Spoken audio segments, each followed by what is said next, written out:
భారతదేశంలో అతిపెద్ద నాయకుడు అంటే ప్రజా నాయకుడు నరేంద్ర మోడీ గారు.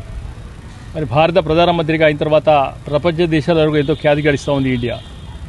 మరి వారి జన్మదినం సందర్భంగా గౌరవనీయులు మన పార్లమెంటు సభ్యులు కేంద్ర హోంశాఖ సహాయ మంత్రి బండి సంజయ్ గారు ఏదైతున్నదో ప్రభుత్వ బళ్ళ వెళ్ళే స్కూల్ పిల్లలకు విద్యార్థులందరికీ కూడా దాదాపు 20,000 మంది ఈ కరీంనగర్ పార్లమెంటు పరిధిలో వారు ఉచితంగా సైకిల్ డిస్ట్రిబ్యూట్ చేస్తూ ఉన్నారు, మోడీ గిఫ్ట్ అని. మరి దాంట్లో భాగంగా ఈ అసెంబ్లీలో రేపు 10 గంటలకు ఇక్కడ డిస్ట్రిబ్యూషన్ ఉంటుంది. ఈ నియోజకవర్గంలో దాదాపు ఒక 1650 మంది పిల్లలు ఉన్నారు. మరి రేపు ఒక 350 మందికి లాంఛనంగా కూడా ఇక్కడ ఇవ్వడం జరుగుతూ ఉంది.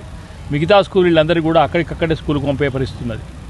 కనుక ఓ రకంగా పేద పిల్లలకు ఒక కళ సైకిల్, తర్వాత పెరిగిన తర్వాత స్కూటీకో పోతారు కావచ్చు, కానీ ఆ కళ నెరవేరే విధంగా ప్రయత్నం చేస్తూ ఉన్నారు వారు.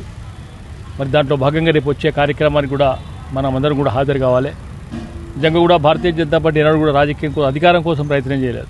అధికారం కోసం కాకుండా ఈ దేశ అభివృద్ధి కోసం సాంస్కృతిక వారసత్వాన్ని కాపాడే విధంగా ప్రయత్నం చేస్తూ ఉంది. కనుక రేపటి కార్యక్రమంలో మనందరం కూడా పాల్గొనడానికి కోరుతూ ఉన్నాం. భారత్ మాతాకి జై.